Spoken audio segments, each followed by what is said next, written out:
Në rubrikën Influencë kam kënaqësinë që këtu afër vetes kam Vesa Rukiqi, një dizajnere e talentuar me krijimet e saj unike, ku do të flasim bashkë për përvojën e saj si dizajnere. Përshëndetje dashur. Përshëndetje për juve.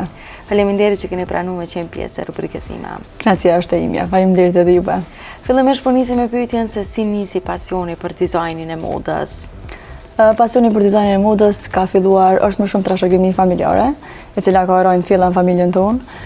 Traditën e ka fillu gjyshi, që nga viti 1951, duke vazhduar më tej edhe tek 3 nga 5 djemtë e tij, pastaj djemtë tek fëmijët e tyre e kështu me radhë. Ne tash jemi brezi i tretë e cili e trashëgon traditën familjare për dizajnin e modës. A po më tregon pak the që keni trashëguar nga gjyshe dhe familjarët e tjerë, a po më tregon pak historinë se si nisi ndoshta gjyshi të merrej me këtë profesion dhe pastaj si e keni trashëguar edhe ju? Gjyshi ka fillu më mirë me këtë profesion qysh në moshë 3.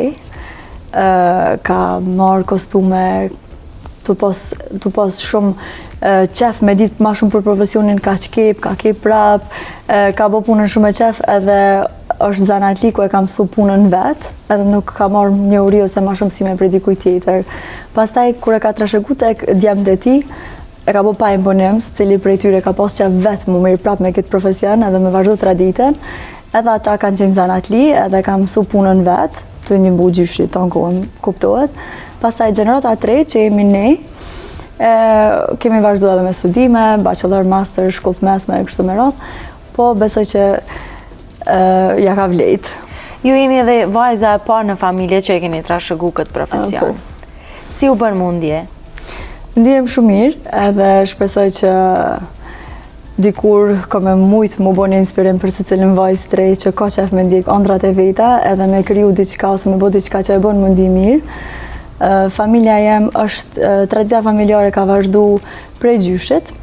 Normal i ka ndihmua edhe gjyshja, edhe ajo e ka bo punën e vetë, pastaj tek djemtë e tij, pastaj tek djemtë e tyre, jem në fund jam edhe unë. Po e bëj punën shumë e qef edhe më pëlqen shumë që kam zgjedhë këtë profesion. Frymëzimi nuk është që e gjej vetëm në një vend të caktuar. Frymëzimi më vjen prej dukurive natyrore, prej historisë së kaluar, prej kulturës e kështu me radhë, edhe më duna që secilin veshje që e krijoj ose secilin dizajn që e sjellë njëjtë me pas një histori në vete.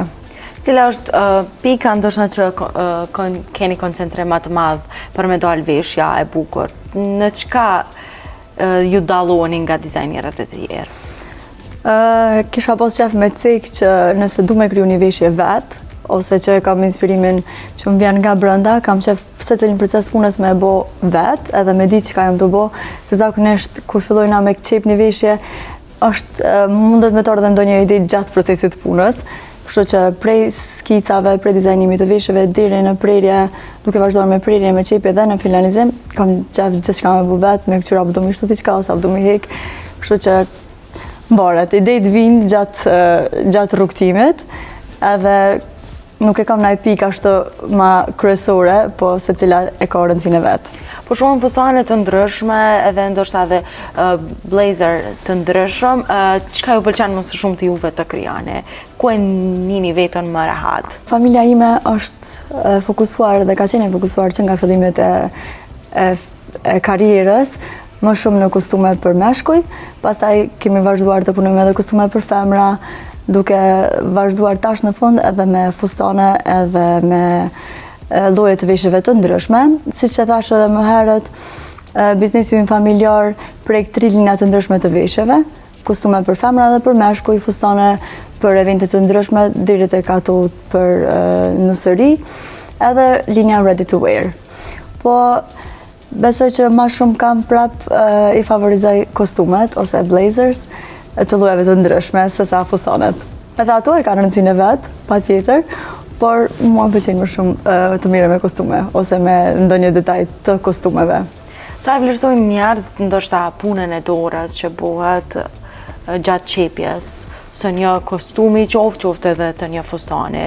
Sa din me vlerësu?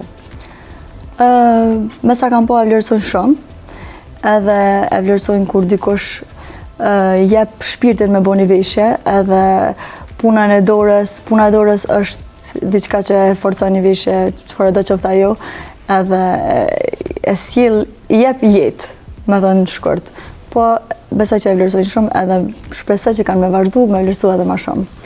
Cilat janë ndoshta kërkesat e klientëve? A janë të egzagerume apo janë më të thjeshta viteve të fundit, kohëve të fundit? Kohëve të fundit po shihet se kërkesat e klientëve shkojnë nga thjeshtësia, pasi që po japin rëndësi më shumë detajeve të vogla me një veshje të thjeshtë. Besoj që kjo është mënyra më e mirë për me tregu karakterin e secilit person, me një veshje ju të mundu me egzageru shumë, po të shku gjithmonë ka thjeshtësia. A jep një këshilla edhe ju qoftë për t'i ndihmuar sado pak në zgjedhjen e tyre që e bëjnë? Patjetër, mundohemi me u përshtat pak a shumë edhe stilit të klientëve, pasi që të kanë zgjedhë ty me kriju veshjet e tyre, besoj që ta besojnë edhe shijen edhe punën edhe ndonjë këshillë që e ki pavarësisht individit që vjen në ateljen tonë. Çka ju ndihmon një dizajnere të rritet edhe të jetë e suksesshme? Mendoj se secili dizajner duhet ta ketë stilin e tij të veçantë, që e bën të veçantë nga të tjerët, edhe pse shumica dizajnerëve tash në tregun tonë po e bëjnë modën shumë të shpejt.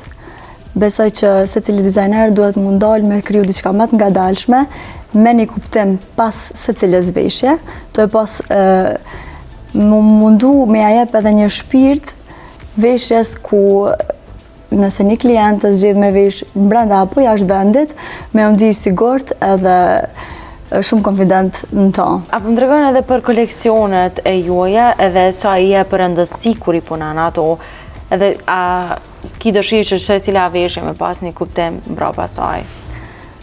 Po, që ajo është pika kryesore që unë kam qef me arrit në koleksionet e mia, edhe nëse koleksionet nuk përputhen shumë me njëra tjetrën, vjen prej asaj që secila ide mundet me qenë ndryshe prej tjetrës, edhe nëse nuk lidhen me njëra tjetrën, prap kam qef që secili koleksion i imi me pas një mesazh mbas edhe një inspirim të veçantë ku secila veshje e atij koleksioni të përputhen pak a shumë, të gjejnë një mes të përbashkët edhe të përputhen pak a shumë me njëra tjetrën.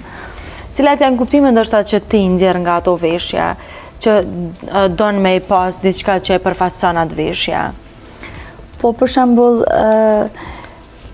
kuptim se cila veshje duhet me pas, edhe nëse është pjesë e koleksionit apo nuk është pjesë e koleksionit, po të i marrë parasysh që disa nga koleksionit e mia kanë qenë edhe me fustane glamuroze, ose me fustane pak më të rënda për ndonjë nej më speciale.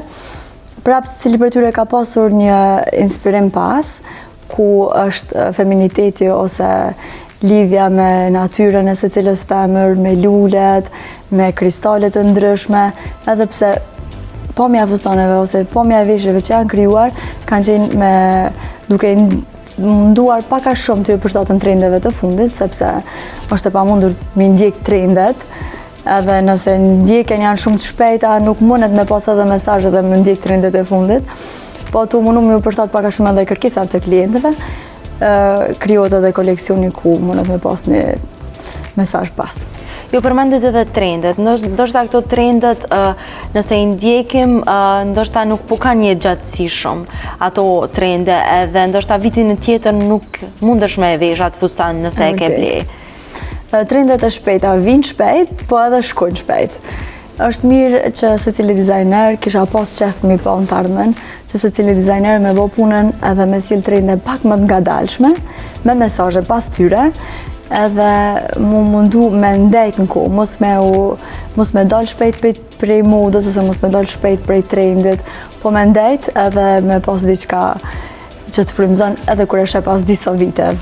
Atëherë, në të falenderoj shumë, e dashur, ishte kënaqësi për mua. Faleminderit edhe juve, gjithashtu ishte kënaqësia ime.